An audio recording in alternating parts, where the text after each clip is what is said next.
જિલ્લાના શિનોરમાં માસૂમ બાળકીના અપહરણ, દુષ્કર્મ અને હત્યાના કેસમાં ઝડપાયેલા આરોપી અજય રાઠોડિયા સાથે પોલીસ કસ્ટડી દરમિયાન નાટકીય ઘટનાક્રમ સર્જાયો હતો.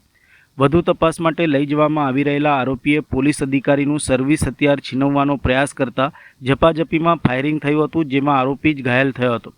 શિનોર પોલીસ મથક વિસ્તારમાં 15મી જૂનના રોજ 4.5 વર્ષની બાળકીના અપહરણની ઘટના સામે આવ્યા બાદ સમગ્ર પોલીસ તંત્ર સતર્ક બન્યું હતું.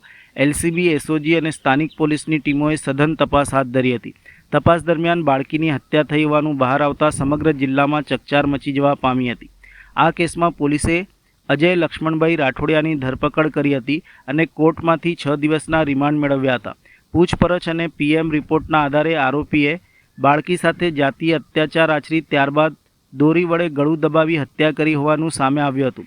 ગુનાના પુરાવા નષ્ટ કરવા માટે મૃતદેહને થેલીમાં ભરી પથ્થરો સાથે કેનાલમાં ફેંકી દેવાયો હોવાનું પણ તપાસમાં ખુલ્યું હતું.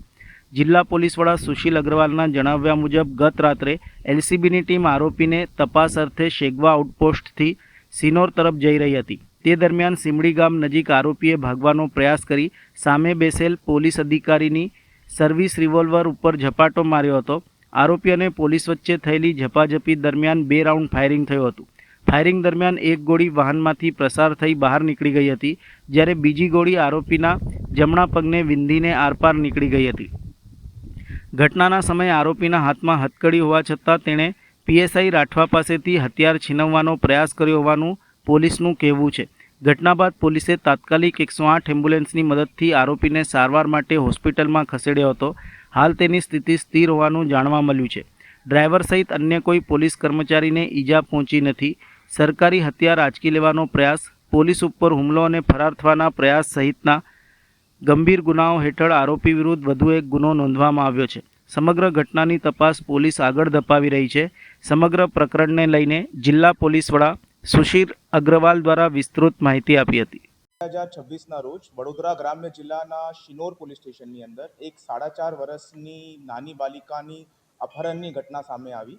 આ ઘટનાની ગંભીરતાને જોઈને તાત્કાલિક એલસીબી, એસઓજી અને લોકલ પોલીસ દ્વારા તે એરિયાની અંદર કોમ્બિંગ કરવામાં આવ્યું અને 2 દિવસ પછી આમાં હત્યાનું ભેદ ઉજાગર કરીને આરોપી અજય લક્ષ્મણભાઈ રાઠોડિયાને અરેસ્ટ કરવામાં આવ્યું અને એની 6 દિવસની પોલીસ રિમાન્ડ મેળવવામાં આવી. પોલીસ રિમાન્ડ દરમિયાન પૂછપરછ દરમિયાન અને પીએમ રિપોર્ટ આવવાથી પોલીસે એ હકીકત ખબર પડી કે આરોપી દ્વારા બાલિકાનું અપહરણ કર્યા પછી એમના સાથે સેક્સ્યુઅલ અસોલ્ટ કરવામાં આવ્યું હતું અને એના પછી દોરીથી એમનું ટૂંપો મારીને મૃત્યુ નિપજાવવામાં આવી હતી. એ પછી એક થેલીની અંદર પથ્થરો સાથે ભરીને આ આખી ડેડ બોડીને કેનાલની અંદર છુપાવવામાં આવ્યું હતું. આ તપાસ દરમિયાન ગઈકાલે રાત્રે 8:01 વાગ્યા જ્યારે પોલીસ કસ્ટડી દરમિયાન પોલીસ ગાડીની અંદર આરોપીને સેગવાથી શિનોર લઈ જતા હતા, ત્યારે રોડની વચ્ચે ચાલુ ગાડી દરમિયાન આરોપી દ્વારા નાસી જવાના ઈરાદાથી સામે બેસેલા પોલીસ અધિકારીના સર્વિસ વેપન ઉપર ઝપટ્ટો મારવામાં આવ્યું અને વેપનને ઉપર કરીને 1 રાઉન્ડ ફાયર કરવામાં આવ્યું, જો કે ગાડીના વિન્ડશીલ્ડમાંથી બહાર નીકળી ગયો. તાત્કાલિક આરોપીની બાજુમાં બેસેલા બીજા અધિકારી દ્વારા આરોપીને ઓવરપાવર કરવામાં આવે છે અને જરૂરી બલ પ્રયોગ કરીને વેપનની નલીને ઉપરથી નીચે જમીન તરફ કરવામાં આવે છે અને એ દરમિયાન ઝપાઝપીની અંદર બીજો રાઉન્ડ આરોપીની પગની અંદર વાગી જાય છે અને ગોલી થ્રુ એન્ડ થ્રુ ક્લિયરલી બહાર નીકળી જાય છે. તાત્કાલિક પોલીસ દ્વારા 108ને જાણ કરવામાં આવી હતી અને 108થી આરોપીને નજીકના હોસ્પિટલમાં ખસેડવામાં આવ્યો હતો. આરોપીની કન્ડિશન હાલ સ્ટેબલ છે, એને હોસ્પિટલની અંદર હાલ સારવાર આપવામાં આવી રહી છે અને આ તમામ ઘટનાક્રમ બદલ એક બીજી એફઆઈઆર રજીસ્ટર કરીને પોલીસે આગળની તપાસ હાથ ધરાવી છે. એ ઝપાઝપી દરમિયાન એ કહી નહીં શકાતું, બટ ટ્રેજેક્ટરીને જોઈને વન કેન ઇઝીલી એસ્ટિમેટ કે બહુ નજદીક સે वो गोली गई होगी.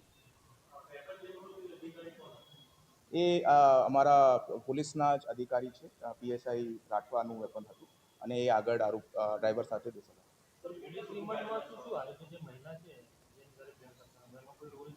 નહીં, મહિલાનું આ પ્રકરણની અંદર કોઈ પણ રોલ નથી. જ્યારે આરોપીની મહિલા સાથે રકઝક થઈ હતી અને એકબીજાના સાથે એ મનમુટાવ થયો હતો, તો એમનું બદલો કાઢવા માટે આરોપી દ્વારા આ દીકરી સાથે આ કૃત્ય કરવામાં આવ્યું.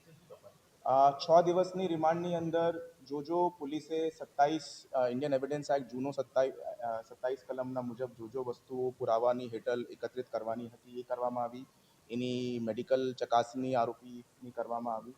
એમના ઘરથી આ જો દોરીથી ટૂંપો માર્યો હતો તે દોરી રિકવર કરવામાં આવી અને બીજા બાયોલોજિકલ સેમ્પલ્સ સાથે આ કૃત્યની પુરવાર કહી શકે એ તમામ પુરાવા એકત્રિત કરવામાં. આરોપી જો છે તે મધ્ય સીટની અંદર વચ્ચે બેસેલો હતો. એમના આજુબાજુ બે પોલીસના અધિકારી કર્મચારી હતા. સામેની સાઈડ ઉપર ડ્રાઈવર અને એમની સાથે પોલીસ અધિકારી કર્મચારી હતા અને પાછળની સાઈડ પણ અધિકારી કર્મચારી नहीं. This incident happened at very close quarters, बहुत क्लोज रेंज के अंदर ये हुआ है. तो कोई भी पुलिस कर्मचारी को किसी भी तरह की इजा हुई नहीं है. इमीडिएटली सूझबूझ से आरोपी को ओवर पावर करके जो वेपन की नली ऊपर थी उसको नीचे करने में आया ताकि क्लोज रेंज के अंदर कोई और मिसफायर हो तो किसी और को इंजरी हो तो that was control.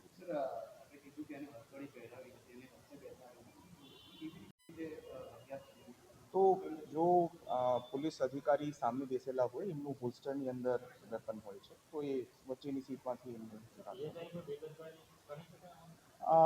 Prima facie आ कही शकातु नहीं, बट हमारा जो भी इंटरनल मैकेनिज्म्स है उसके अंदर जो भी इंक्वायरी देनी है जरूरी है वो सब कार्रवाई पुलिस के द्वारा करनी है. સર આરોપી અત્યારે હોસ્પિટલાઇઝ હા, he is. રિમાન્ડનો શું આગળ લેવામાં આવશે રિમાન્ડ નહીં, અત્યારે કોર્ટની પ્રોડક્શન દરમિયાન વિડીયો કોન્ફરન્સથી એમનું પ્રોડક્શન જજ સાહેબની સૂચના અનુસંધાને કરવામાં આવ્યું છે. જજ સાહેબ દ્વારા આરોપીને જો આ ઘટનાક્રમની અંદર જરૂરી સવાલો પૂછવાના હતા તે તમામ સવાલો પૂછવામાં આવ્યા છે એન્ડ ધ જજ is satisfied with this incident. તો આરોપી હાલ હોસ્પિટલમાં છે અને હોસ્પિટલમાંથી જ્યારે એમની સારવાર પૂર્ણ થશે તો પછી અમે પહેલાં એમને આ કેસની અંદર જ્યુડિશિયરી સામે રજૂ કરશું અને પછી જ્યારે એમને જેલ હવાલે ભરવામાં આવશે તો ઇન ધ સેકન્ડ FIR हम उनका जेल वारंट भर के कस्टडी